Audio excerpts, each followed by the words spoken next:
Waste Bengal election के exit poll सामने आने के बाद कोलकाता से कूच तक कई सारे शोर हैं, लेकिन इस शोर के बीच वो खामोश चेहरा कौन है? क्या वेस्ट बंगाल का साइलेंट वोटर इस बार ममता बनर्जी के किले को और मजबूत कर देगा या फिर बीजेपी की परिवर्तन के नारे को सच कर दिखाएगा? दर्शकों, बंगाल में चुनाव का मतलब आप जानते हैं, दीवारों पर ग्राफिटी, रैलियों में लाखों की भीड़ और चाय की दुकान पर गरम बहस। लेकिन इन सब के बीच एक ऐसा वोटर है जो ना तो झंडा उठाता है, ना नारे लगाता है और ना ही किसी सर्वे में अपना मुंह खोलता है, और इसे कहते हैं द साइलेंट वोटर।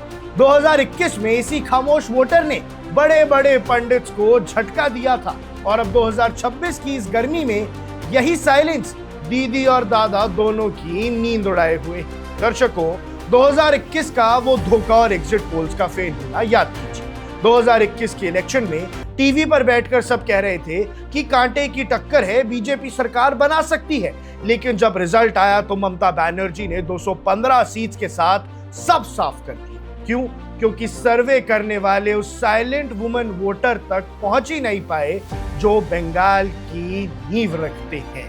बंगाल की महिलाएं जो लक्ष्मी भंडार जैसी स्कीम्स का फायदा ले रही थी, वो कैमरा के सामने तो चुप रही, लेकिन उन्होंने वोट टीएमसी को डाला था। उनके घर वाले शायद बीजेपी का झंडा लेकर घूम रहे हो, लेकिन वोटिंग बूथ के अंदर उनका बटन टीएमसी पर ही डला। क्या इस बार भी वही खामोशी ममता का कवच बनेगी या फिर पूरा पासा ही पलट जाएगा? दर्शकों, अगर थोड़ा विस्तार से समझे तो एंटी इनक्यूमेंसी का डर था या फिर साइलेंट एंगर।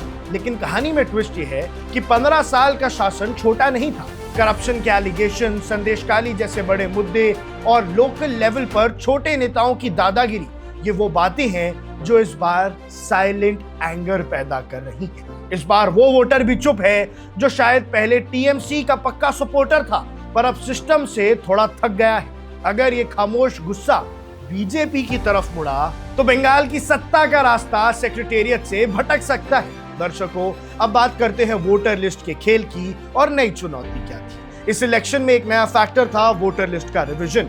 लाखों नाम कटे, बीजेपी कह रही है कि ये सफाई है और टीएमसी कह रही थी कि ये साजिश। इस लिस्ट से कटे हुए लोगों की खामोशी भी एक बड़ा सिग्नल है।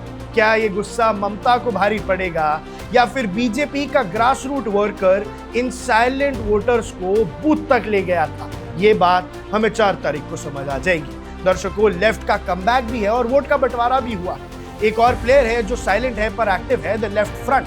मीनाक्षी मुखर्जी जैसे यंग चेहरों की वजह से भीड़ तो दिख रही है, पर क्या वो भीड़ वोट में बदलेगी? अगर लेफ्ट ने टीएमसी का वोट काटा तो फायदा डायरेक्ट बीजेपी को होगा, और अगर लेफ्ट ने बीजेपी के एंटी टीएमसी वोट में सेंध लगाई तो दीदी की राह आसान हो जाएगी। लेकिन देखना होगा कि वो वोट काट कर किस तरफ जाता है। बंगाल के साइलेंट वोटर का दिमाग पढ़ना मुश्किल ही नहीं, लगभग नामुमकिन है। ये वो वोटर है जो प्रेशर में रहने के बावजूद अपना फैसला खुद करता है। लेकिन दर्शकों, अभी भी कहीं जगह दिख रहा है कि ममता बनर्जी का ग्रास रूट कनेक्ट है और वहीं कुछ विमेन वोटर्स परिवर्तन चाह रही थी। अगर एक खामोशी सेटिस्फैक्शन की है तो ममता बनर्जी की 4th टर्म पक्की है, लेकिन अगर एक खामोशी बदले की आग है तो 2026 बंगाल की हिस्ट्री का सबसे बड़ा टर्निंग पॉइंट होगा। रिजल्ट जो भी हो, एक बात पक्की है, बंगाल की जनता बोलती कम है पर जब चोट करती है तो दिल्ली तक गूंज सुनाई देती है। आपको क्या लगता है, इस बार बंगाल की खामोशी किसके लिए शुभ होगी?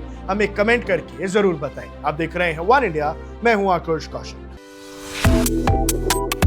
Subscribe to One India and never miss an update.